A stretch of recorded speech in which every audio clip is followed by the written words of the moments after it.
शासकीय एकीकृत माध्यमिक विद्यालय कलोरा, जनशिक्षा केंद्र फतेहगढ़, विकासखंड बमौरी। हमारे यहाँ पे आज भारतीय संविधान दिवस 26 नवंबर 2024 जो बच्चों को इसकी जानकारी दी गई है और सभी बच्चों के साथ इसको हम मना रहे हैं। इसमें हम ये डॉक्टर भीमराव जी के बारे में बच्चों से चर्चा कर रहे हैं कि बच्चों को इनकी कितनी जानकारी है, या इनके संविधान के बारे में क्या क्या बच्चों को याद है, या कुछ हमारे कश्यप सर द्वारा इनके लिए जानकारी बताई जाएगी। इसमें हमारे विद्यालय का समस्त स्टाफ उपस्थित है, जिसमें थोड़ा थोड़ा सबका सहयोग रहा है और बच्चों को अच्छा भाषण और चित्रकला प्रतियोगिताएं भी इसमें कराई जाएगी और सभी बच्चों को इन पे इनाम भी सिलेक्ट किए जाएंगे। जो बच्चा सबसे अच्छे पेंटिंग करेगा और सबसे अच्छा चित्र बनाएगा उसको स्कूल द्वारा प्रोत्साहित भी किया जाएगा। तो हम थोड़ी सी भीमराव जी के बारे में हमारे जो अतिथि हैं कश्यप सर जी थोड़ी सी बच्चों को जानकारी देंगे, फिर सभी बच्चों से अपने अपने विचार व्यक्त करवाएंगे। देखिए, जैसा बच्चों आज आपको पता है कि आज हमारे विद्यालय शासकीय महाविद्यालय एकीकृत विद्यालय कलोरा में भारतीय संविधान दिवस के रूप में कार्यक्रम कर रहे हैं। इसमें मैम ने भी बताया है कि आपके बीच में छोटे छोटे कार्यक्रम भी रखे जाएंगे, जिसमें प्रतियोगिता का कार्यक्रम रखा जाएगा। उस प्रतियोगिता में जो विजेता रहेगा उसको इनाम भी दिए जाएंगे। बेटा, बात यह है कि ये भारतीय संविधान दिवस है क्या। सबसे पहले तो हमें इस चीज की जानकारी याद होना चाहिए कि भारतीय संविधान है क्या।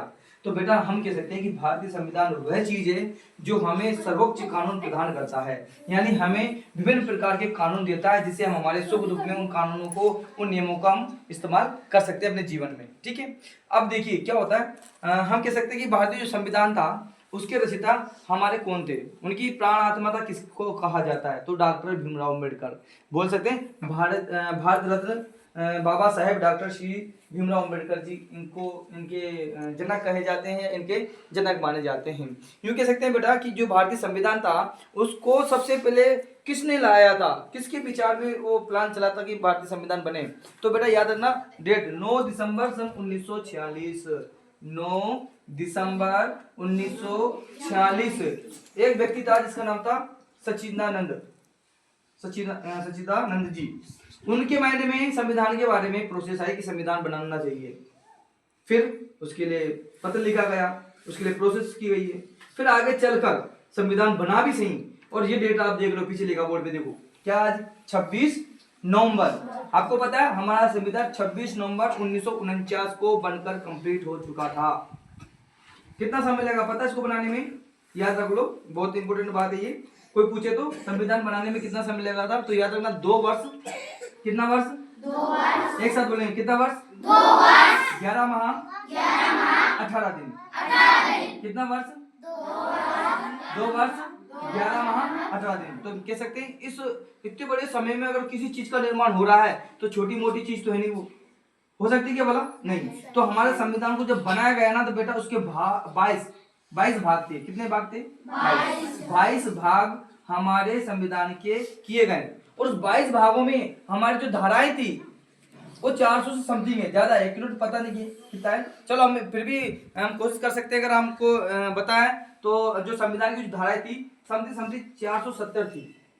हम ये कह सकते हैं हमारे संविधान में 470 धाराएं हैं। और इसके बाद में हम ये कह सकते हैं कि हमारे संविधान में 22 अनुसूचियां हैं और 12 अनुसूचित जनजातियां हैं।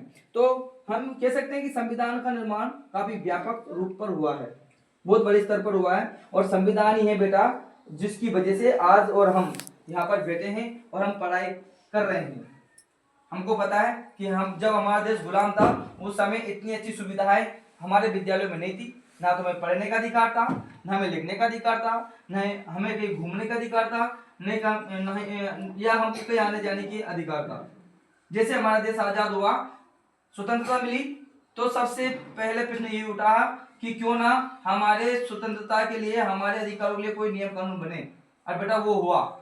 आपने देखा होगा गाँव में अक्सर अब तो बहुत सारी सुविधाएं मिल गई हैं संविधान के तहत। गाँव में अक्सर लड़ाई हो जाती है, छोटे छोटे झगड़े हो जाते हैं, है ना। हम एक दूसरे को झगड़ा करते हैं, हम आपस में नहीं मानते हैं, तो फिर हमारा समझौता कहाँ होता है? कहाँ होता है? पुलिस में। Very good. कहाँ होती है? पुलिस में होता है। तो पुलिस में जब हमारा संविधान, हमारा जो समाधान होता है, तो वहां पर संविधान का इस्तेमाल किया जाता है। संविधान में जैसे कि धाराएं बोली में 470 धाराएं थी, उन 470 धाराओं में कोई ना कोई धारा हमारी होती है जो हमारे हित की होती है। तो हम सबके लिए ऐसे ही कार्यक्रम होता है बेटा। तो आज उसी उपलक्ष्य में आज भारतीय संविधान दिवस मनाया गया और इसके रचयिता और इसके लेखक कौन थे? डॉक्टर भीमराव अंबेडकर जी, है ना। हम इन महान हस्ती को नहीं भूल सकते।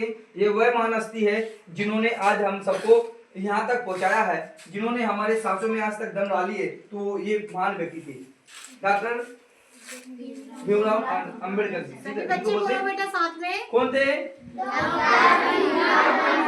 आप देख लीजिएगा, नाम भी लिखा होगा डॉक्टर भीमराव अंबेडकर जी, है ना। आज 26 नवंबर है और 26 नवंबर को ही भारतीय संविधान दिवस के रूप में आज विभिन्न देशों में बनाया जा रहा है। क्यों बनाया जा रहा है? क्यों बनाया जा रहा है पता है? क्योंकि संविधान जो है भारतीय देश का सर्वोच्च कानून है। उस कानून में हम सब आते हैं। ठीक है, समझ में आया क्या बेटा? चलिए, तो आपको इतना समझ में आया क्या? अच्छा लगा? भारतीय संविधान अच्छा लगा ना? ठीक है, तो एक बार पुनः हमारे संविधान को 22 भाग